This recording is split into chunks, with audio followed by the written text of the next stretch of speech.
Specific के साथ वो वाला भेजिए। क्या क्या डिमांड भी है तेरी मैम स्पेसिफिक, जिसका बता। पेपर मैम जिसका पेपर सभी पेपर के साथ मैच हो गया ना, वो वाला भेज दे मुझे केमिस्ट्री का। अच्छा अच्छा, तो पहले तुम पेपर निकाल के एनालाइज करो, फिर उसके बाद इसको भेजो। बेटा तू एड्रेस दे स्कूल का, तेरा पेपर भी दे आते हैं। Government senior secondary school Khalor. हाँ, बेशर्मी तान्या है। हाँ भाई, सुन लो, जिन जिन को पेपर मैचिंग आ रहे हैं वो सभी दूसरे बच्चे के लिए दुआ करेंगे, ठीक है। तो आज तो इसका हैप्पी बर्थडे शगुन, उसके बाद इस साल तुमने सिर्फ इसी को भगवान की तरह पूजना है। ओके, यही दे, मैम आज ना, भी यही मैम देवी आज है। हमारे बायो वाले सर। कोई बात नहीं मैम, मैंने भी इसको एक पेपर भेजा, क्या पता सेम आ जाए। पहले तो मतलब बस को दुआएं नहीं देगी है। मैम दूंगी मैम। हाँ, रोज दुआ देनी है। मैम हाँ नहीं तान्या, आया पेपर सेम, हमें आया नहीं था तो वो सेम अलग आया था केमिस्ट्री का। मैम तो चलो फिर वो तो क्या ही कर सकते हैं, कोई बात नहीं। हाँ, अब तान्या क्या बोल रही थी? मैम आज हमारा बायो का पेपर था ना, और मैम उसमें तो मतलब एक मतलब बच्चों ने क्वेश्चन पूछना था ना, और सर नहीं ना आए थे। बच्चों ने सर को कॉल करवाया ना, तो मतलब उसमें डिस्टिंग्विश लिखा हुआ था। सर ने फोन पे बोला डिफरेंस तुम्हें दिख नहीं रहा क्या, लिखा डिफरेंस, लिखा डिफरेंस लिखो इसमें यहाँ पे। डिफरेंस डिस्टिंग्विश ऑलमोस्ट सेम हो जाएगा, ज्यादा फर्क नहीं होगा, तो मैम हो नहीं जाएगा। मतलब बच्चों को ना आगे का वर्ड समझ नहीं ना आ रहा था, वहाँ पे एक्टोडर्म और एंडोथर्म लिखा हुआ था ना, तो बच्चे ने वो पूछना था और सर बोलते तुम्हें डिफरेंस दिख नहीं रहा क्या लिखा हुआ। चलो कोई ना, हो मैम गया सर मतलब। खाने पड़ गए मतलब कॉल पे। अरे तुम कॉल करके बोलोगे टीचर एब्सेंट है तो खाने भी पड़ेंगे। छुट्टी खराब कर रहे हो। मैम सर मतलब पिछले दिन पूरा पेपर देख के गए ना, और अगले दिन छुट्टी कर ली सर ने। हाँ, तो उनको कोई काम होगा ना, तो तुम काम के बीच में फोन करोगे तो करेंगे। वो तो तुम्हारे सर थे, फोन उठा लिया। जो मैं होती मैं तो फोन ना उठाती। तुमको अगले दिन बताती फोन कैसे किया। चिकन बना, सर ने फोन उठा लिया तेरा। कंप्लेन कर रही है, सर गुस्से में थे छुट्टी के दिन संडे को तेरे को उठा के मैं वो पूछू बताना क्या लिखा है इसमें, वो भी पागल हो जाएगी। ना तान्या इस चुप एकदम, अब मैं क्या बोलूं। चलो कोई ना। संडे को करो चाहे जब मर्जी करो। हाँ, तेरी तब छुट्टी होती है ना, उनकी छुट्टी उस दिन होगी ना, तो छुट्टी पे तंग करोगे तो फिर बेटा प्रकोप तो आएगा ही। मैम संडे मैम एनीवेज, कर लेना फोन। मैम कर लेना फोन, मैं फोन एरोप्लेन मोड पे लगा दूंगी ना, फिर जितने मर्जी फोन करो खुले दिल देखो यार, से। यही तुम्हारे सर को पता नहीं था, सर को पता हो तो वो भी यही करते। मेरी बात कराना, सर को यही सही तरीका है। छुट्टी वाले दिन फोन फोन सब बंद कर दो। मैं तो व्हाट्सएप भी नहीं खोलती। इधर आओ। ऑब्जेक्टिव क्या है आज का हमारा? हमारा आज का ऑब्जेक्टिव है, कल तक हम पहुंचे थे इंस्पिरेशन तक, राइट? यो यो मैम। हमने यो अंदर यो खींच मैम। दी। अब अंदर खींच तो सकते नहीं हमेशा के लिए, तो बाहर रिलीज करनी है। आज हम समझेंगे रिलीज कैसे करते हैं, दैट इज एक्सपिरेशन या एक्सेलेशन। उसके बाद हम देखेंगे कि अगर हमने सांस अंदर ले ली तो कौन सी गैस अंदर चली गई? सीजन। ऑक्सीजन अंदर गई। ऑक्सीजन अंदर क्यों गई? क्योंकि एटमॉस्फेयर में पार्शियल प्रेशर ऑफ ऑक्सीजन कैसा था, हाई या लो? हाई। High high. मैम। तो हाई से मेरे लंग्स में गई विच इज लो। तो high partial pressure of oxygen से लो पार्शियल प्रेशर पे गई। अब मेरे लंग से उस ऑक्सीजन को मेरे ब्रेन तक भी जाना है, मेरे पैरों के सेल्स तक भी जाना है। दैट मीन्स उसको ब्लड में ट्रांसपोर्ट होना है। तो लंग्स के थ्रू उसको कहां पर अब एंटर करना है? ऑक्सीजन को कहाँ एंटर करना है अगर उसको मेरे दिमाग तक जाना है तो? ब्लड। ब्लड, ब्लड में। राइट। तो फिर हम पढ़ेंगे the process of fusion diffusion. Diffusion हमें बताएगा कि कैसे लंग से वो हमारे ब्लड तक एंटर करेगी, ठीक है। एंड लास्ट हम पढ़ेंगे ट्रांसपोर्ट ऑफ गैसेस। हम एक जर्नल साइंस में पढ़ेंगे कि ऑक्सीजन एंड कार्बन डाइऑक्साइड की पार्शियल प्रेशर के टर्म में कैसे ट्रांसपोर्ट होता है। क्लियर इतनी बात? यो यो यो मैम। ठीक है। मैम। तो इंस्पिरेशन को मुझे थोड़ा सा रिकॉल कराना पड़ेगा, तुम्हें मुझे रिकॉल कराओगे, फिर एक्सपिरेशन की तरफ चल सकते हैं। तो ये वाला डायग्राम याद है आप लोगों को? आ गया? अरे कहाँ चले गया? ये वाला डायग्राम याद है? यो यो मैम। ठीक है। तो मैं इंस्पिरेशन की बात करने वाली हूँ, रेज योर हैंड जो मेरी मदद करेंगे।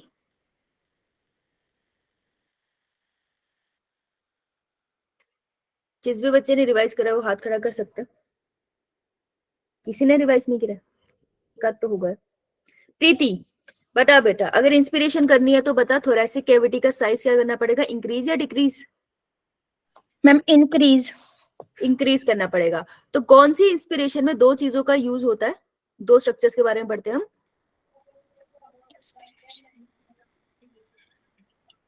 कौन से दो स्ट्रक्चर्स है जो कॉन्ट्रैक्ट होंगे बेटा?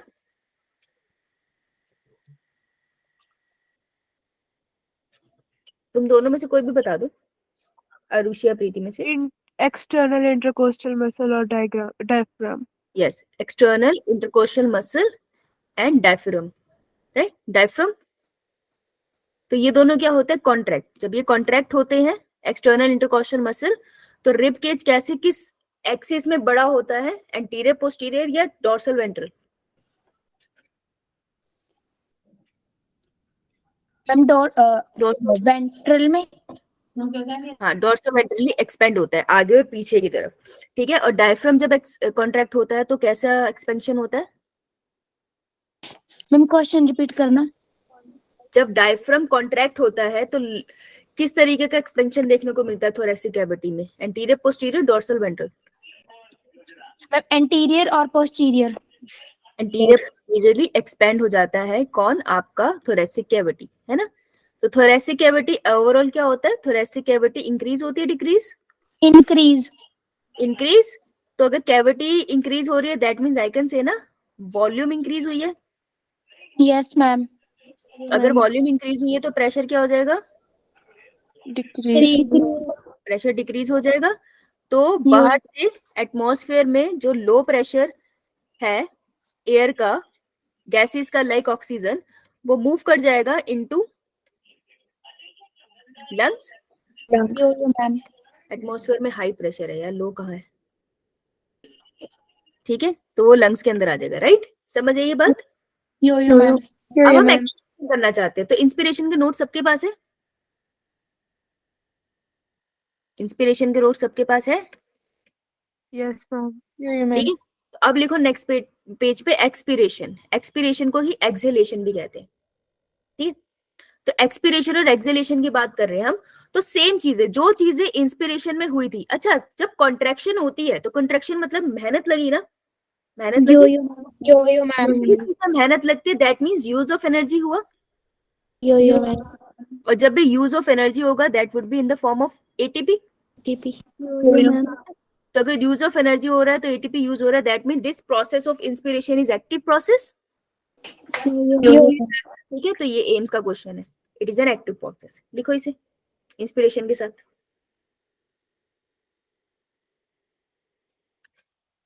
ठीक है। अब हम एक्सपिरेशन की बात करें, तो जो चीजें इंस्पिरेशन में यूज हुई थी, जो प्रोसेस इंस्पिरेशन में हुआ था उसका उल्टा कर दो ना। देखो अगर तुम्हें एक्सपेंड करना था थोरेसिक कैविटी को तो तुमने चीजों को कॉन्ट्रैक्ट किया था, अब तुम अगर उसको रिलीज कर दोगे तो वो दोबारा से अपनी शेप में आ जाएगा ना। अगर कॉन्ट्रैक्ट किया, ठीक है, और जैसे तुमने रिलीज किया तो वापस से अपनी वॉल्यूम में आ गया, that means external intercostal muscle के साथ अब मैं क्या करूं, मैम डिक्रीज होंगी वो। डिक्रीज कैसे होगी, अपनी जगह पे रही ना। अब कॉन्ट्रैक्ट करूं या रिलैक्स कर दूं? रिलैक्स। रिलैक्स कर दूं, है ना। तो हमारा जो डोर्सो वेंट्रल रीजन है वो नॉर्मल आ जाएगा, yo ma'am. Size overall thoracic cavity decrease. और अगर मैं बात करूं डायफ्राम की, तो डायफ्राम को भी हम क्या करेंगे, रिलैक्स। रिलैक्स। अगर हम इसको रिलैक्स करेंगे शेप कैसी हो जाएगी, dome shape. Dome shape. Dome shaped हो जाएगा, राइट। तो फिर ओवरऑल हम इन दोनों प्रोसेस को करने के बाद हमें क्या देखने को मिलेगा कि थोरेसिक कैविटी की जो स्पेस है, जो थोरेसिक कैविटी है, वो साइज में कैसी होगी, इंक्रीज या डिक्रीज? डिक्रीज। मैं लिख सकती हूँ थोरेसिक कैविटी डिक्रीज। अगर थोरेसिक कैविटी डिक्रीज हुई तो वॉल्यूम डिक्रीज हुई या इंक्रीज? डिक्रीज। डिक्रीजेस। अगर वॉल्यूम डिक्रीज हुई तो प्रेशर इंक्रीज हुआ, डिक्रीज? इंक्रीज। हाँ, अगर प्रेशर इंक्रीज हुआ तो गैसेस कहाँ मूव करेगी, from higher pressure to lower pressure? Yo ma'am. Gases lung से बाहर निकलेगी।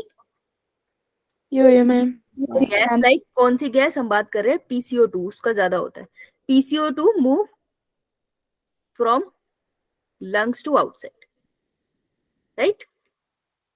यो मैम। तो ये होता है हमारा एक्सपिरेशन, समझ में आया?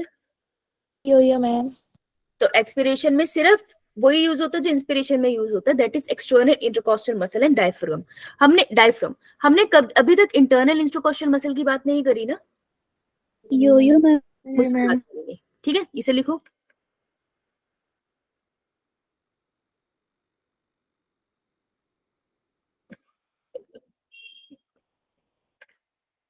किसका हो जाए वो अंगूठा लगाए।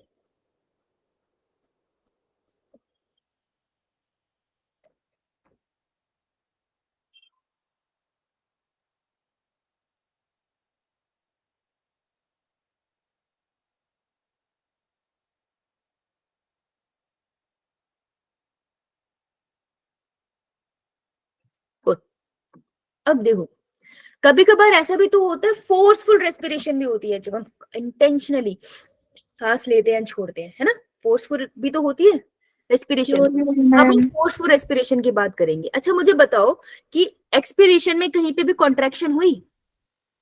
है ना, जब हम रिलैक्स करते हैं तो क्या एनर्जी का खास यूज होता है? No ma'am. So this is a passive process. ठीक है जी, पैसिव है।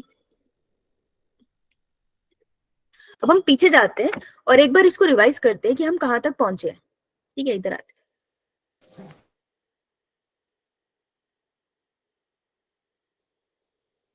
हैं। एक चार्ट बनाया था ना हमने, कहा गया वो रेस्पिरेशन दो टाइप की होती है वाला।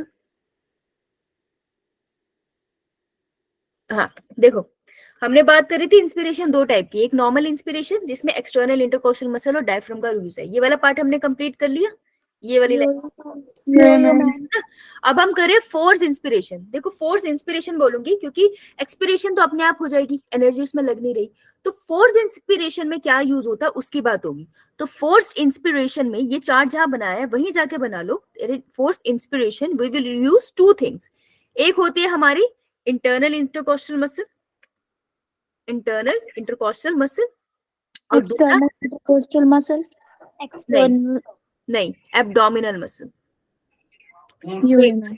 ठीक है, तो ये एब्डोमिनल, हम कहते हैं पेट से सांस लो तो एब्डोमिनल मसल्स होती है। तो एब्डोमिनल मसल्स और इंटरनल इंटरकोस्टल मसल्स यूज होती है। ठीक है, एक्सटर्नल सिर्फ इंस्पिरेशन और एक्सपिरेशन में यूज हुई थी नॉर्मल कंडीशन में, जो अभी हो रही है, जब हम एक दूसरे से बात कर रहे हैं।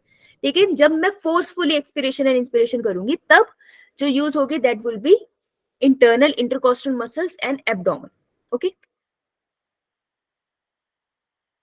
यो मैम। दैट मीन जब मैं योगा करूंगी तो मेरे ये दोनों मसल्स का यूज है, और जब मैं नॉर्मली कर रही हूँ तब इन दोनों का यूज है। क्लियर? यो मैम। चलो अब समझते हैं इसको, छोटा सा है, कुछ ज्यादा नहीं है इसमें। देखो एब्डोमिनल मसल्स कब यूज होती है? जब आप फोर्स रेस्पिरेशन करते हो। तो होता क्या है कि आपकी जो एब्डोमिनल मसल होती है वो क्या हो जाएगी आपकी, क्योंकि फोर्स्ड इंस्पिरेशन दिखा रही हूं मैं यहाँ पे। ठीक है, ध्यान से देखना, फोर्स्ड इंस्पिरेशन। अगर इंस्पिरेशन है तो ये प्रोसेस कैसा होगा, एक्टिव या पैसिव? Active. है ना, दैट मींस एब्डोमिनल मसल जो है हमारी वो हो जाएगी कॉन्ट्रैक्ट।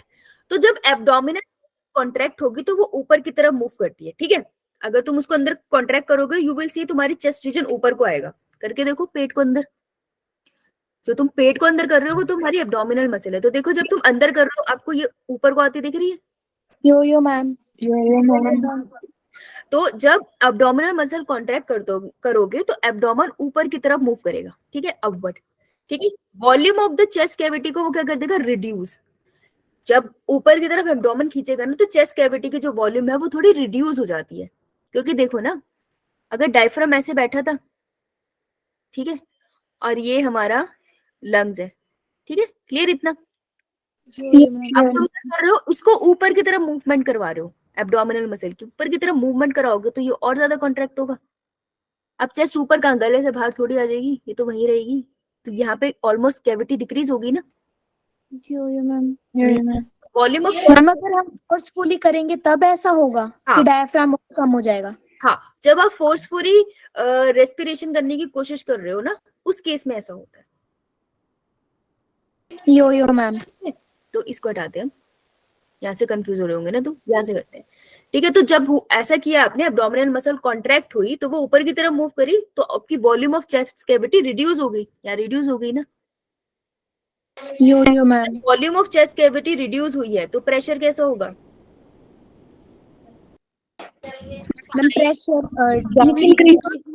इंक्रीज हो जाता है। अगर प्रेशर इंक्रीज हुआ, यो अगर आपका प्रेशर इंक्रीज हुआ तो आपके लंग्स में क्या देखने को, देखो वॉल्यूम डिक्रीज हुई, प्रेशर इंक्रीज हुआ। अगर प्रेशर इंक्रीज हुआ तो मुझे बताओ प्रोसेस क्या होगा?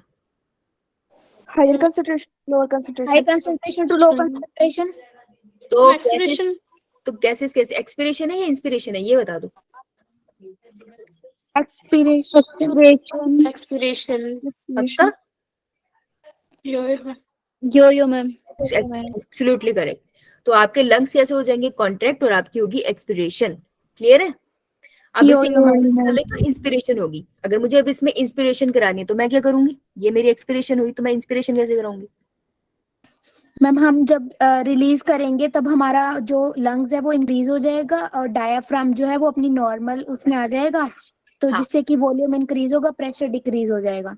इसमें ना आपने डायफ्राम का रोल नहीं लिखना है, ठीक है? डायफ्राम जो इंटेंशनली होता है ना, वो आपका होता है नॉर्मल कंडीशन में। इस कंडीशन में जो फोर्स कर रहा है ना चीजों को, वो एब्डोमिनल मसल है और इंटरनल इंटरकोस्टल मसल है। समझ आई? यो मैम डायफ्राम का रोल नहीं लिखना है, डायफ्राम आपको पीछे वाले के साथ याद रखना है, ठीक है? तो अगर मैं इसको ब्रीफ कर दूं, अगर मैं इसको और ब्रीफ कर दूं, तो यहाँ पे एक बार ब्रीफ कर दूं, इसी को मैं यहाँ से brief, ज्यादा इजी रहेगा, याद कर लेते हैं, ताकि एक बार में चार्ट खत्म हो। जैसे हमने उसका बनाया ना इंस्पिरेशन नॉर्मल वाले का, अब हम इसका भी बना लेते हैं, ठीक है? क्या बात कर लेते हैं हम लोग, फोर्स्ड वाली हमारी कंडीशन। तो this is a forced respiration, ठीक है? फोर्स रेस्पिरेशन है ये। तो फोर्स रेस्पिरेशन में हम सबसे पहले कर रहे हैं फोर्स एक्सपिरेशन, ठीक है? तो फोर्स एक्सपिरेशन के लिए क्या होगा, सबसे पहले एब्डोमिनल मसल के साथ क्या होगा, कॉन्ट्रैक्ट या रिलैक्स? मैम कॉन्ट्रैक्ट हो। हाँ, यहाँ कॉन्ट्रैक्ट हुई है, क्या फोर्स कर रहे हो, यहाँ पर कॉन्ट्रैक्ट हुई, उसके बाद अगर वो कॉन्ट्रैक्ट होती है तो फिर उसके बाद क्या होता है, लंग्स का वॉल्यूम डिक्रीज हो जाता है। इसी के साथ एक और चीज लिख लो, इंटरनल IIM लिख लो, ठीक है? इंटरनल इंटरकॉस्टल मसल्स जो है वो भी क्या कर जाएगी, कॉन्ट्रैक्ट। अब बोलो, तो लंग का क्या बोल रही थी आप? वॉल्यूम डिक्रीज हो जाएगा, लंग की वॉल्यूम डिक्रीज होगी। लंग की वॉल्यूम डिक्रीज होगी तो प्रेशर इंक्रीज होगा। प्रेशर इंक्रीज हो जाएगा इनसाइड लंग, है ना? ये बोल रहे हो ना? यो मैम प्रेशर इंक्रीज हो जाएगा तो हमें क्या देखने को मिलेगा, process of forced expiration, right? ये देखने को मिलेगा। यो मैम अगर मेरे को बनाना है फोर्स्ड, वैसे तो ऑटोमेटिकली हो जाएगा ना, अपने आप ही रिलीज हो जाएगा, तो हम एक ही स्टेप वैसे मेंशन करते हैं। पर अगर मैं यही चीज यहाँ पर लिख दूं, in the case of inspiration, तो इसका ऑपोजिट लिख सकते हैं। यो मैम क्योंकि एब्डोमिनल मसल के साथ क्या हुआ, रिलैक्स होगी। मैं इंटरनल इंटरकॉस्टल मसल को क्या लिखूंगी, रिलैक्स होगी। यो मैम तो वॉल्यूम का क्या होगा, इंक्रीज या डिक्रीज? तो प्रेशर क्या होगा, तो अब जो हमारी प्रोसेस हो जाएगा that would be inspiration. Air का क्या होगा, air into lungs, yes ma'am है ना? और यहाँ पे क्या था, air out of lung. Yo ma'am आप डन है? Ma'am that was all. तो तुमको याद रखना है, क्योंकि एनसीईआरटी में मेंशन नहीं है, एब्डोमिनल मसल याद रखना कि फोर्स वाली कंडीशन में यूज हुई थी, नहीं तो नहीं यूज होती। Okay ma'am air move out और इन, ये कैसे? बेटा, जब pressure inside the lung increase हो जाएगा ना, तो हाई प्रेशर से लोअर प्रेशर जाएगा ना, तो बाहर निकल जाएगी एयर। यो मैम यस मैम चलो भाई, डन। यो मैम अंगूठा लगा दो एक बार। अब हम चलते हैं, तो this is expiration, normal expiration थी जो हमने प्रोसेस किया था। थोरैसिक कैविटी डिक्रीज हो गई है, डायफ्राम रिलैक्स्ड हो गया है, ये सारी पोजीशन सब रिलैक्स हो चुकी है, ठीक है? तो नॉर्मल एक्सपिरेशन थी। अब हम चलते हैं, इस वाले पार्ट पे बाद में आएंगे, टाइडल वॉल्यूम पे, ठीक है? अब हम चलते हैं डिफ्यूजन ऑफ गैसेस। तो हम अभी तक स्टोरी हमारी कहाँ पहुंची है, हमारी स्टोरी पहुंची है कि जो एयर है वो हमारे लंग्स के अंदर आ गई है ना? तो जो एयर है वो लंग्स के अंदर आ गया, ऐसे ही है ना? यो मैम तो एयर अब लंग के अंदर आ गई, लंग के अंदर वो पैसेज करके जाएगी, कंडक्टिंग पैसेज से लास्ट में चली जाएगी किसके पास, एल्वोलाई के पास। तो यहाँ तक एयर आ गई हमारे पास, है ना, जिसके अंदर बहुत सारा ऑक्सीजन है। अगर इसके पास बहुत सारा ऑक्सीजन है तो ये ऑक्सीजन मुझे ब्लड में चाहिए, तो जितनी भी एल्वुलाई होती है ना वो ब्लड कैपिलरी से सप्लाइड होती है। इसका क्या मतलब है, अगर मैं इसको आपको बड़ा करके दिखाऊं तो आपको दिखेगी जो एल्वुलाई है ना, जैसे दिस इज एल्वुलाई और एल्वुलर डक्ट भी ऑल्सो, इसके आसपास सारी ब्लड कैपिलरी से चिपकी हुई होती है। माइक्रोस्कोपिक स्ट्रक्चर है ना, आपको दिखेगा नहीं, लेकिन इसके ऊपर लगा हुआ है, ठीक है। तो ये बहुत पास पास होती है एक दूसरे के, राइट। तो इनके बीच में गैसेस एक्सचेंज होता है, एल्वुलाई से चीजें ब्लड में जाएगी, ब्लड से चीजें एल्वुलाई में जाएगी, ठीक है, कुछ ऐसा एक्सचेंज होता है। पर यहाँ पे डायग्राम सही समझ नहीं आएगा, तो इस डायग्राम को हम और बड़ा करके बनाएंगे, ठीक है। तो अब हम देखेंगे कि कैसे ब्लड के अंदर गैसेज एंटर होती है, कैसे ऑक्सीजन एंटर होती है और कार्बन डाइऑक्साइड बाहर निकलती है। क्लियर सबको? Yo ma'am. ठीक है, तो अब एक बड़ी सी एल्वुलाई बना लेते हैं, तो हम येलो से बनाते हैं। तो this is our alveoli, okay, ज्यादा बड़ी होगी। यस, बोलो। गलती से हो गया। अच्छा, ठीक है, कोशिश करेंगे माफ करने की। चलो, तो एल्वुलाई बनाते हैं। दिस इज एन एल्वुलाई, ठीक है। अगर एल्वुलाई है तो उसकी अपनी एक लेयर है, ये जो येलो वाली है ये nothing but one cell layer. यो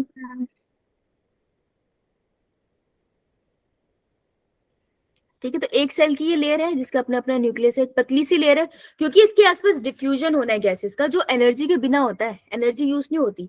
तो गैसेस का diffusion at alveoli is a passive process, ठीक है जी, ये पैसिव है।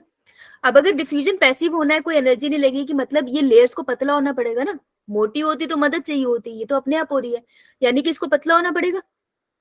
यो मैम। सबसे पहली जो लेयर है ये लेयर है हमारी सेल की, जिसका नाम है, आपने सुना होगा शायद, स्क्वामस एपिथेलियम, सुना? यो मैम। सिंपल सी है स्क्वामस एपिथेलियम, सबसे सिंपल एपिथेलियर की लेयर है, एक सेल थिक होती है ये बस, ठीक है। अब अगर आपने एपिथेलियम सेल कभी पढ़े है तो आपने सुना होगा कि हमेशा एपिथेलियम सेल ना एक लेयर के ऊपर रेस्ट करते हैं, जिसको अपन कहते हैं basement membrane. Have you heard of it? Yo ma'am. Basement membrane होती है ना, नॉन सेलुलर होती है, जिंदा नहीं होती है, ठीक है। So this is a basement membrane, अगर आपने सुना है नहीं तो यहाँ लिख लो। So this is a basement membrane, अरे बहुत छोटी होती है, मतलब नॉन सेलुलर होती है और बहुत पतलू सी होती है, सपोर्ट देती है ये एपिथेलियल सेल्स को, ठीक है। तो ये नॉन सेलुलर है। सिंपल स्क्वामस एपिथेलियम तो सेलुलर है, सेल से बनी है, ये जिंदा है, बेसमेंट मेम्ब्रेन मरी हुई है, ठीक है। अब इसके पास ब्लड कैपिलरी ना पास में बनाएंगे, ओके, क्योंकि थोड़ा सा डिफरेंट डिस्टेंस तो होता है ना इनमें। तो ये रही ब्लड कैपिलरी, ये क्लियर? यो मैम। ब्लड कैपिलरी के पास भी तो सेल है ना, ये सेल से तो बनी है। अब ब्लड कैपिलरी भी एक सेल थिक होती है, और मैं सेल्स अंदर की तरफ बना रही हूँ। यो मैम।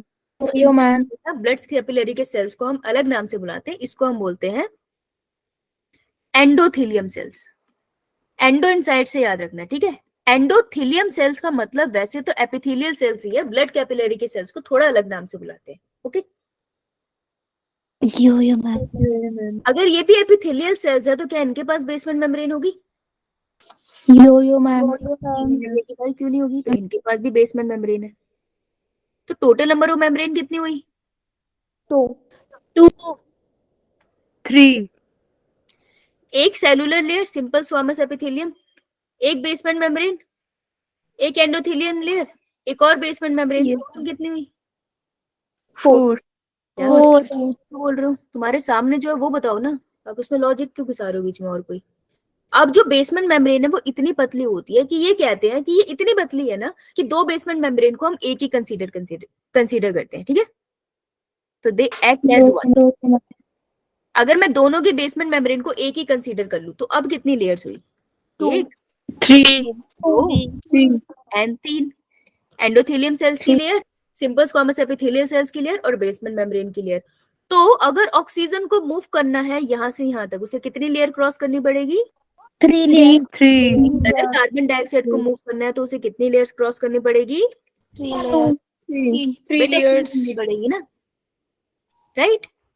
अब बेसमेंट मेम्ब्रेन वैसे किससे बनी होती है कोई पूछता नहीं है, पर इस साइड में लिखा हुआ है पहले का ही, तो ये लिख लेना चाहे, नॉन सेलुलर मटेरियल से फिब्रोनेक्टिन कोलेजन से बनी होती है, तुम्हारे वैसे तो काम की नहीं है बस इन केस लिख लो। तो डिफ्यूजन का समझ में आ गया कि डिफ्यूजन 3 मेम्ब्रेन के अक्रॉस होगा। Yes ma'am. इसी बात को अगर यहाँ लिखे तो there are 3 layer crossed by the gas molecule, एक को सिंपल स्क्वामस एपिथेलियम, एक बेसमेंट मेम्ब्रेन और दूसरी एंडोथेलियम। तो बेसमेंट मेम्ब्रेन दोनों लेयर्स के बीच में होती है। Is it clear? मैम। सबको क्लियर है ये?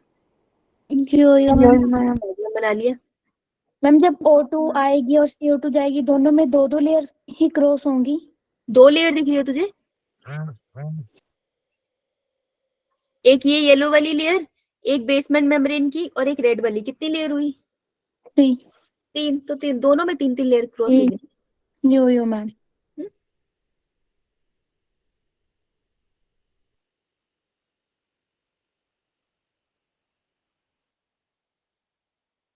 बना लिया सबने?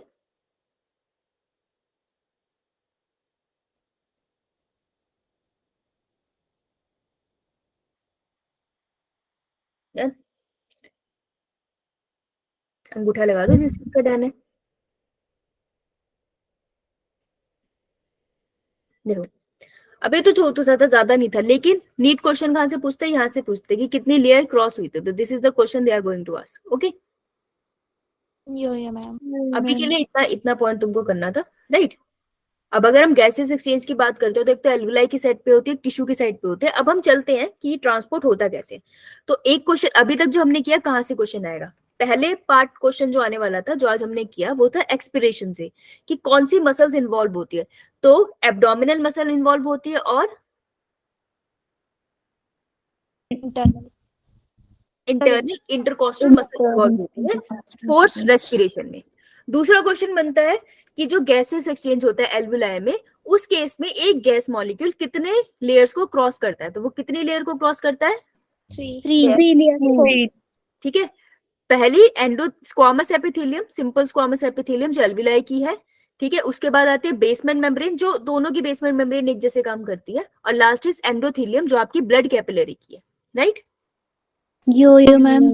ये एक क्वेश्चन बनता है, ठीक है। अब तीसरा क्वेश्चन, इसी का एक डायग्राम पे भी क्वेश्चन आता है, अभी मैं आपको डायग्राम दिखाऊंगी। तीसरा क्वेश्चन हमारा आ सकता है कि चलो ये बताओ कि ये जो चार्ट है ना, पेज नंबर कौन सा बताओ देख के? 272। ये लेबल होने के लिए आ सकता है, और एक ये कौन से पेज पे? 273। 272 ये 273 पे है, ठीक है। ये दोनों लेबल होने के मिल सकते हैं। अब ये है क्या? ये है आपका गैस, कैसे मॉलिक्यूल कैसे आपकी पूरी बॉडी में घूम रहे हैं, कहाँ से? लंग से लेकर पूरी बॉडी के कंपैरिजन में। तो ये बेशक लंग से नीचे बनाता है, लेकिन ये सिर पे भी बता रहा है। ये टिश्यू की बात कर रहा है ना, कि लंग में ऑक्सीजन आई, अब वो पूरी बॉडी में ट्रेवल कर रही है। कार्बन डाइऑक्साइड बनी टिश्यू में, वो पूरी बॉडी में ट्रेवल कर रही है। तो ये वो जो ट्रांसपोर्ट है ना, उसकी बात करता है with respect to partial pressure, ठीक है। तो मुझे बताओ, जब मैंने कहा, छोटी छोटी बातें पहले मुझे क्लियर करो, तुम्हें पता है या नहीं। जब मैंने कहा partial pressure of O2 high, इसका मतलब क्या है? वहां पे कॉन्सेंट्रेशन ऑफ O2 कैसी है? ज्यादा है। मोर है ना, बहुत ज्यादा O2 के मॉलिक्यूल है। Partial pressure of CO2 high, उसका मतलब हाई अगर हम मैं बात करूं, दो साइड्स है, एक साइड है मेरी, सबसे पहले है, अगर मैं बात करती हूँ नियर लंग्स, अगर मैं नियर लंग्स की बात कर रही हूँ, ठीक है, तो लंग्स के पास आपको किसी कॉन्सेंट्रेशन अब ज्यादा मिलेगी? ऑक्सीजन की। हाँ। और अगर मैं बात कर रही हूँ नियर टिश्यू, टिश्यूज के बाद CO2, राइट? तो मुझे वहां पे CO2 की ज्यादा मिलेगी। ये क्लियर है सबको? Yes ma'am. ठीक है। तो अगर ये टिश्यू है, ध्यान से देखना, ये तुमको बताना है। ये क्लियर हो गया तो अगला टॉपिक क्लियर है। अगर ये टिश्यू है और यहाँ पे CO2 ज्यादा है, इसके पास से ब्लड कैपिलरी जा रही है जिसमें CO2 कम है, एक बारी में एक ही गैस की बात करेंगे, लो, और इसमें है हाई, ये कंडीशन है A। तो मुझे बताओ, थोड़ी देर में तुमको CO2 किस डायरेक्शन में मूव होती दिखाई देगी? मैम टिश्यू की तरफ, ब्लड कैपिलरी की तरफ। टिश्यू से ब्लड कैपिलरी की तरफ। क्यों? क्योंकि gases move from high concentration, है ना। अब सिमिलरली अगर PO2 की कॉन्सेंट्रेशन ज्यादा है यहाँ पर मोर और PO2 की कॉन्सेंट्रेशन यहाँ पर है लेस, तो बी कंडीशन में बताओ कहाँ मूव करेगी? कैपिलरी से टिश्यू में lower concentration to higher concentration. Right, ये क्लियर है सबको? Yo ma'am. ठीक है, दैट मीन्स पार्शियल प्रेशर में फर्क होना चाहिए ना, तभी गैसेस मेरी बॉडी में मूव करेगी। यो मैम। तो अब हम बस उसी नंबर्स को याद करेंगे और कुछ नहीं। दिस इज प्योरली लर्न करना है आपको, थोड़ा कॉन्सेप्ट लगाओगे ना तो लर्न हो जाएगा इजीली। क्लियर है? यो देखो अब रट्टा कैसे मानना है। जब मैं जिस चार्ट में बात करने वाली हूँ ना, तुम्हारी बुक में हाईएस्ट पार्शियल प्रेशर, जो हमारा हाईएस्ट पार्शियल प्रेशर है जो हमारा कार्बन डाइऑक्साइड के लिए, that is 45 mmHg। Highest partial pressure for carbon dioxide would be 45 और लोएस्ट वुड बी 40। याद रहेगा? समझ रहे हो तुम? बहुत ज्यादा फर्क नहीं है ना देखा जाए तो ये याद रह जाएगा कि हाईएस्ट कितना था 45 लोएस्ट 40। अब ऑक्सीजन के कंपैरिजन की बात करें तो लोएस्ट इसका भी 40 है, तो कार्बन डाइऑक्साइड का लोएस्ट और ऑक्सीजन का लोएस्ट दोनों का सेम है 40 mmHg। ठीक है, मिलीमीटर पर मर्क्यूरी, राइट। लेकिन मैक्सिमम का फर्क है, ऑक्सीजन हमारी बॉडी में बहुत ज्यादा हो जाती है। ठीक है, तो 104 mmHg तक चली जाएगी। याद कैसे रहेगा? 4 से 4 याद रह जाएगा। ओके, तो तुम्हें कार्बन डाइऑक्साइड का याद हुआ? तो तुमको ऑप्शन तो मिलेंगे नीट में, तो तुम क्लियर तो कर ही लोगे। तो याद रखना, मैक्सिमम कार्बन डाइऑक्साइड का 45, मिनिमम उसका 40, ऑक्सीजन का मिनिमम 40, मैक्सिमम भूल भी गए तो तुमको याद कोई ना कोई ऑप्शन में तो मिल ही जाएगा ना, 3 याद हो गए तो। अब इस चार्ट को देखते हैं, सब ध्यान से देखना। यहाँ लिखा है respiratory gases, so this is oxygen की बात कर रहा है, ये कार्बन डाइऑक्साइड की बात कर रहा है। ठीक है, इन्होंने यूनिट दे दिया पार्शियल प्रेशर की mmHg। तो अगर नीट ने पूछ लिया what is the unit of partial pressure, तो यहाँ लिखा है, तो इसको अंडरलाइन कर लो ऐसे ही एरो बना के, पूछ सकता है वो, उसने लिखा हुआ है यहाँ पे, याद रहेगा? यो मैम। ठीक है, अब ये बात कर रहे हैं, देखते हैं कहाँ पे कितनी है। ठीक है, तो सबसे पहले हम लोग कार्बन डाइऑक्साइड को उठाते हैं क्योंकि उसकी थी सूखी, राइट। ऑप्शन क्या है? एटमॉस्फेयर में कितनी है कार्बन डाइऑक्साइड, एल्वुलाई में कितनी है, ब्लड डीऑक्सीजनेटेड। डीऑक्सीजनेटेड का मतलब होता है जहां पर लेस ऑक्सीजन है। देखो बिल्कुल ऑक्सीजन नहीं है ऐसा कुछ नहीं होता, मिक्सिंग थोड़ी तो होती है। ऑक्सीजनेटेड जहां पे मोर ऑक्सीजन है।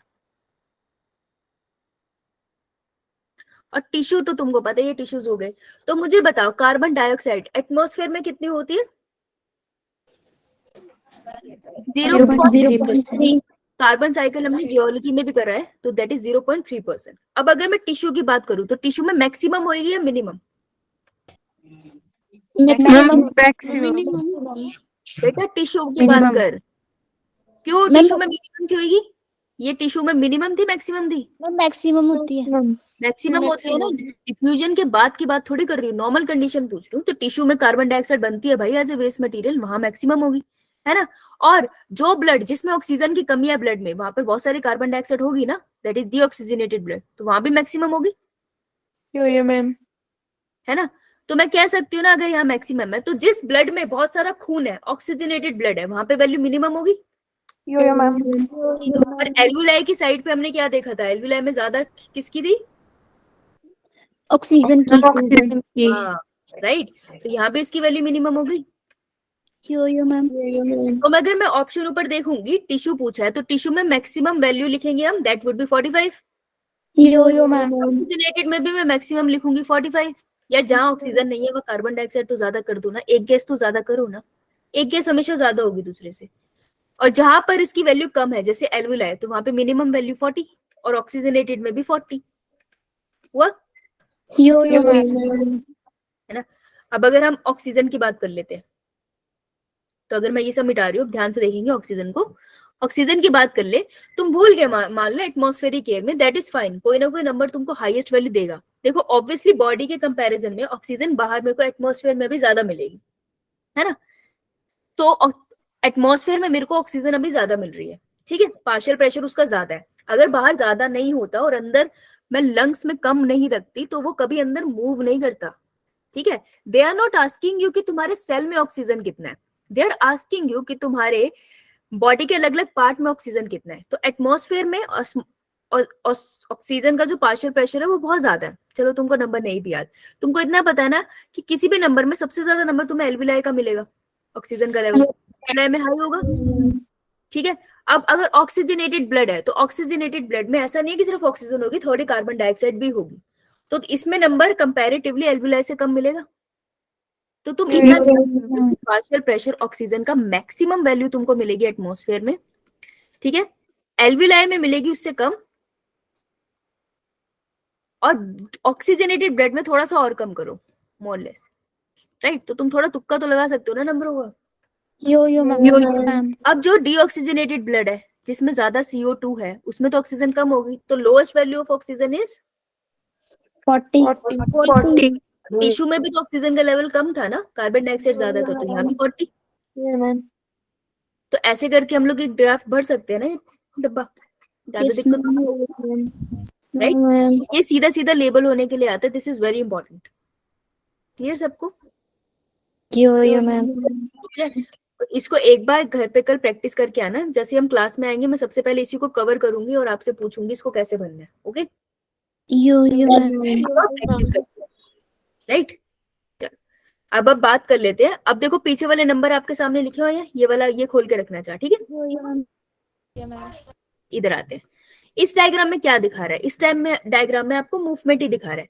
अभी आपको आर्टरी और वेन ज्यादा समझ नहीं आएगा क्योंकि हमने कार्डियक सिस्टम नहीं करा, लेकिन तुम समझ जाओगे कि इस प्रोसेस में हुआ क्या। देखो एक जगह से डायग्राम को स्टार्ट करते हैं, हमेशा यहाँ से स्टार्ट कर लेते हैं। इंस्पायर्ड एयर मतलब एयर अंदर आई, यो इंस्पायर्ड एयर अंदर आई तो पार्शियल प्रेशर ऑक्सीजन का वो होगा जो एल्विलाई के अंदर है, ठीक है। एक एल्विलाई दिखा रहे हैं तो उसको एल्वियोलस कहते हैं, ठीक है, मतलब सिंगल, राइट। इतनी देर से हम एल्वियोलस ही बना रहे हैं टेक्निकली। तो यहाँ पर पार्शियल प्रेशर ऑक्सीजन का क्या दे रखा है एल्विलाई के अंदर, देख के बताओ उसमें चार्ट में। 104 mmHg लिखा है यहाँ पे। Yes ma'am. और कार्बन, अभी हम कार्बन डाइऑक्साइड का कितना दे रखा है, लेस होगा या मोर होगा? Less. That would be 40. Yes ma'am.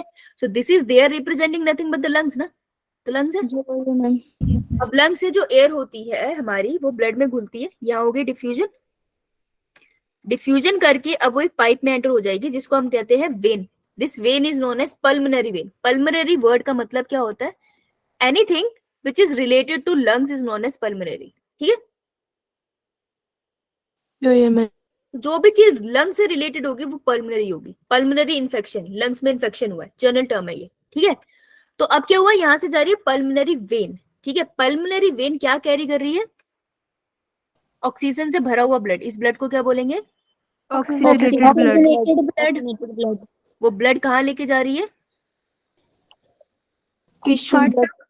Heart में लेके जा रही है। ये बेटा ये हार्ट में लेके जा रही है। हार्ट की कौन सी साइड लेके जा रही है, left side of the heart, ठीक है। Left side of the heart लेके जाती है, पहले ऑरिकल में जाती है, फिर वेंट्रिकल में जाती है, फिर वहां से निकलती है बाहर यहाँ से, और वो निकल जाती है अयोटा में, ठीक है। इसे हम कहते हैं अयोटा और सिस्टमिक आर्टरी। इसको सिस्टमिक आर्टरी से याद रखो तुम, अभी हार्ट में ज्यादा अच्छे से समझोगे। तो पल्मोनरी वेन में ऑक्सीजनेटेड ब्लड, सिस्टमिक आर्टरी में कौन सा ब्लड है, ऑक्सीजनेटेड ब्लड। कहीं मिक्सिंग थोड़ी हो गई बीच में, हो ही जाएगा। Yes ma'am. Right, oxygenated blood. अभी ऑक्सीजनेटेड ब्लड किसको जरूरत है ऑक्सीजन की, सेल्स को है ना। सेल्स है, ग्रुप ऑफ टिश्यू के फॉर्म में बड़े हैं, राइट। तो ये पहुंचा टिश्यू के पास, ये मेरे बॉडी के टिश्यूज है। तो यहाँ से क्या होगा, ऑक्सीजन अंदर चला जाएगा, कार्बन डाइऑक्साइड भर गई इस पाइप में। जब कार्बन डाइऑक्साइड भर गई तो ये ब्लड कैसा हो गया, डीऑक्सीजनेटेड। अब ये डीऑक्सीजनेटेड ब्लड कौन कैरी करता है, सिस्टमिक वेन। सिस्टमिक वेन जाती है राइट ऑरिकल में, फिर राइट वेंट्रिकल में, और वहां से निकल जाती है और जाती है पल्मोनरी आर्टरी में। पल्मोनरी आर्टरी इस डीऑक्सीजनेटेड ब्लड को वापस से लंग्स के पास लेके जाती है, कार्बन डाइऑक्साइड बाहर फेंकती है, ऑक्सीजन अंदर फेंकती है। तो ये सर्कुलेशन चलती रहती है, समझ आई, ठीक है। अब देखो सारी की सारी जो ब्लड सर्कुलेशन है आर्टरी वेन के अंदर हुई है, इसलिए हम कहते हैं ये सर्कुलेटरी सिस्टम मैंने ह्यूमन का पढ़ा है। तो इसको मैं कह सकती हूँ, अगर ये गलत नहीं होगा कहना, कि ह्यूमन के अंदर जो सर्कुलेटरी सिस्टम है वो कैसा है, ओपन या क्लोज, मैं कह सकती हूँ क्लोज सर्कुलेटरी सिस्टम, ठीक है। यो मैम। और अब मेरे को एक बड़ी इंपॉर्टेंट पॉइंट है, ध्यान से देखना और बताना इफ यू गेट इट और नॉट। वैसे तो कार्डियक सिस्टम में आएगा, पर फिर भी बताओ, अगर तुमको अभी समझ आ गया तो बहुत अच्छी बात है। इसको थोड़ा डार्क कर देते हैं कि अगर मैं इधर देखूं, हार्ट के पास जो ब्लड है, पहले हमारा आया था लंग से हार्ट के पास ब्लड आता है, सही बात है। यो मैम। उसके बाद टिश्यू से भी हार्ट के बाद दोबारा ब्लड आता है। यो मैम। तो जो हार्ट अगर सेंटर है, तो एक बार ब्लड घूम के हार्ट के पास आया लंग से होकर, और एक बार ब्लड घूम के हार्ट के पास आया टिश्यू से होकर, 2 बार हार्ट के पास आ गया ना। तो अगर ये सेंटर पॉइंट है, हार्ट हमारा सेंट्रल पॉइंट, तो इस पॉइंट से सर्कुलेशन स्टार्ट होके वापस इसी पे आई, एक सर्कुलेशन, फिर दोबारा इसी पे स्टार्ट होके दोबारा से इसी पे आई। कितने सर्कल हो गए? 2 सर्कुलेटरी सिस्टम में कह सकती हूँ, it shows double circulation. Clear है? बस ये 2 पॉइंट, ये डायग्राम क्लियर हुआ? देखो आर्टरी वेन पे मैंने ज्यादा जोर क्यों नहीं डाला, क्योंकि जब मैं तुम्हें हार्ट कराऊंगी ना, तुमको ज्यादा अच्छे से तब समझ आएगा। मैं यहाँ पे टाइम नहीं खराब करना चाहती, वहां पे बहुत अच्छे से डिटेल में डिस्कस होगा, तो क्यों यहाँ पे शॉर्ट में करना है, जब हम वहां पे खोल के डिस्कस कर रहे हैं। क्योंकि सबसे ज्यादा ह्यूमन फिजियोलॉजी में क्वेश्चन आते हैं वो सर्कुलेटरी सिस्टम से आते हैं, तो उसको तो मतलब हम ऐसे पढ़ते हैं कि मतलब बहुत अच्छे से दिल समझ में आ जाए, राइट। तो वहां पे कराऊंगी मैं, यहाँ पे इतना याद करना है। ओके,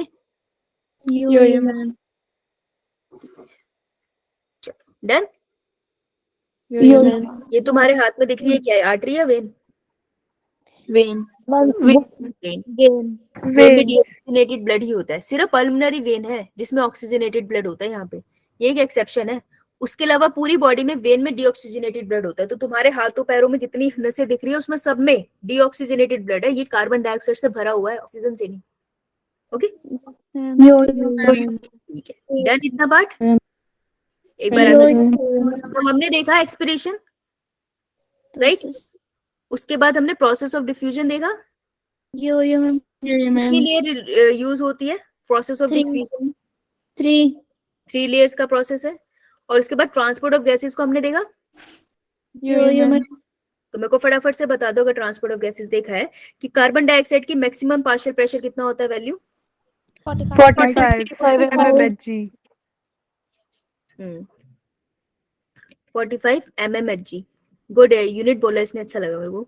और अगर मैं बोलूं मिनिमम 40 mmHg, 40 mmHg, है ना। अगर मैं ऑक्सीजन की बात करूं, मुझे नहीं पूरा याद है, पर मेरे को पता सबसे ज्यादा किस में वैल्यू होगी, एटमॉस्फेयर में, एल्विलाई में, या टिश्यू में? एटमॉस्फेयर में। उसके बाद एल्विलाई में कितनी थी? लगभग 104, है ना। उसके बाद अगर हम बात करते हैं, कि टिश्यू में कितनी होगी? 40। और डीऑक्सीजनेटेड ब्लड में मिनिमम होगी तो कितनी होगी? 95 40। जब भी मिनिमम बोला तो मैंने 40 बोलना है, यस मैम। ध्यान से। वो जो तूने 90 बोला ना, दैट इज ऑक्सीजनेटेड ब्लड, मैंने यहाँ मेंशन ही नहीं करा। Okay, good. चलो अब आओ इस पेज पे। कौन से पेज पे डायग्राम है ये? 273, है ना।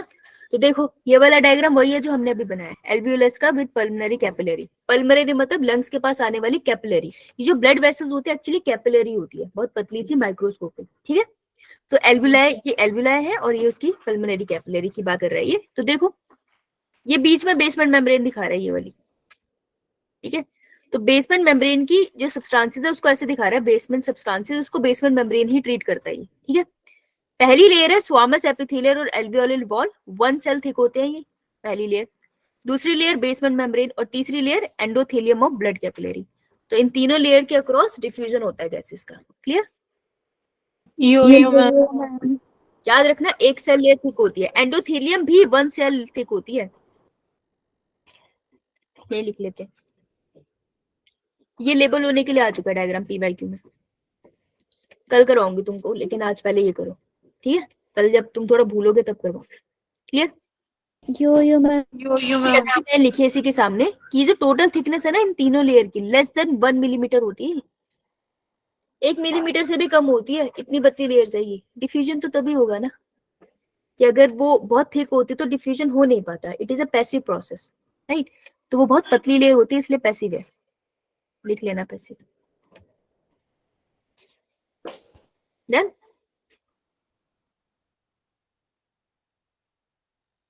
डन। यो मैम। अब मैं तुम्हारे साथ ये बनाऊंगी, तुम मुझे खुद बताना ये कैसे बनेगा। तो transport of gases, page number कौन सा है? 274। 274। इस एक पैराग्राफ से बहुत तरीके के क्वेश्चन बन सकते हैं, तो इसको हमें साथ में करना है, ठीक है जी। नाउ सुनो, blood is a medium for transport of oxygen and carbon dioxide. तो कार्बन डाइऑक्साइड और ब्लड के कार्बन डाइऑक्साइड और ऑक्सीजन के ट्रांसपोर्ट का जो मीडियम है वो होगा ब्लड। ये बात क्लियर है हमें? यो मैम। अब ये बोल रहे हैं अगर ब्लड है तो ब्लड में क्या क्या है, तो मुझे बताओ ब्लड किस किस चीजों से बना है? It is made up of RBC, WBC, platelets, WBC और प्लेटलेट्स। है ना। तो ब्लड बना हुआ है ब्लड के सेल से, that is known as blood corpuscles. Corpuscles are nothing but the cells. और अगर वो सेल्स की बात करूं मैं तो RBC, red blood cells, WBC, white blood cells, and platelets, टूटे हुए सेल्स होते हैं ये। करेंगे हार्ट तो उसमें तुम ज्यादा अच्छे से समझोगे। और दूसरा कंपोनेंट क्या होता है ब्लड का? Plasma. Plasma. Plasma is mainly made up of water, only made up of water and some ion, right. Yo ma'am. जरूरत नहीं, राइट। दो चीजों से बना है। अब तुम बोल रहे हो गैसेस ट्रांसपोर्ट हो रही है ब्लड के थ्रू, तो किसके थ्रू ट्रेवल होती है? RBC। आरबीसी के थ्रू भी होती है और प्लाज्मा के थ्रू भी होती है, ठीक है। दो फॉर्म में ट्रांसपोर्ट होता है, समझ आई? यो मैम। अब ये चीज हम समझेंगे कि कैसे। तो सबसे पहले बात करते हैं ऑक्सीजन की। एक डब्बा बना लो ऑक्सीजन का और एक डब्बा बना लो कार्बन डाइऑक्साइड का। तो ऑक्सीजन कैसे ट्रेवल होती है? वो कहता है अगर कॉन्सेंट्रेशन ऑक्सीजन की मैं 100% लेके चल रहा हूँ तो उसमें से अबाउट मतलब लगभग, ठीक है। तो पहली स्टेटमेंट है लगभग, उसके लिए उसने लिखी है अबाउट। तो अबाउट वर्ड लिखेंगे हम, एग्जैक्ट वैल्यू नहीं है ये, ठीक है। अबाउट 97% कैसे ट्रेवल होती है? Through RBC. RBC। तो कितने परसेंट बचा 100 में से? 3%। अबाउट 3% कैसे ट्रेवल होती है? Through plasma. प्लाज्मा। क्लियर? यो मैम। अब कार्बन डाइऑक्साइड की बात कर ले तो अबाउट, ये भी 100% टोटल ले रही हूँ ना मैं, तो अबाउट 20 to 25% कैसे ट्रेवल होता है? RBC। आरबीसी, ठीक है। 70% कैसे कैरी होता है? As a bicarbonate, bicarbonate ion. अब ये कहानी है, बाइकार्बोनेट आयन क्या है आपने तो बताया नहीं, कि आरबीसी में बन रहा है, डब्ल्यूबीसी में, प्लेटलेट्स में या प्लाज्मा में। तो ये हमें सीखना पड़ेगा बाइकार्बोनेट आयन कहाँ बनता है। बनता तो ये आरबीसी के अंदर है, लेकिन जब हम कहते हैं ना आरबीसी से ट्रांसफर हो रहा है तो हमारा मतलब होता है हीमोग्लोबिन से अटैच होके, ठीक है। तो बाइकार्बोनेट आयन हीमोग्लोबिन से अटैच नहीं होता, ये इसका फर्क होता है, ठीक है। तो मेनली ये बाइकार्बोनेट आयन की फॉर्म में ट्रेवल करता है, मतलब ट्रेवल करता है आरबीसी की मदद से, लेकिन ये अटैच नहीं होता हीमोग्लोबिन के साथ, ठीक है। अब कितना बचा? अगर 70 और 25 ले लिया मैंने, लगभग कितना परसेंट बच गया? 7%। अबाउट 7%। तो about 7% travel through plasma. Plasma. That means transport की बात करें तो कार्बन डाइऑक्साइड का थोड़ा ट्रिकी होगा ना, यो मैम। तो कंपैरेटिवली इतना ट्रिकी होगा नहीं, राइट। मैम। हम लिख लेते हैं, देखो। मैम आप जब बोल रहे हो कि इसमें हीमोग्लोबिन नहीं होता है तो बाइकार्बोनेट WBC भी तो हो सकता है, क्योंकि WBC में हीमोग्लोबिन का होता है फिर। नहीं, पर ये उसके साथ ट्रेवल नहीं करता ना, इतना स्पेस भी तो नहीं होता केमिकल रिएक्शंस के लिए। डब्ल्यूबीसी का आपकी बॉडी में इम्यूनिटी में ज्यादा रोल है, तो वो इस काम के लिए बने नहीं है। आरबीसी फ्री होता है, उसमें न्यूक्लियस नहीं होता, तो उसके पास काफी स्पेस होती है केमिकल रिएक्शंस के लिए। Yes ma'am.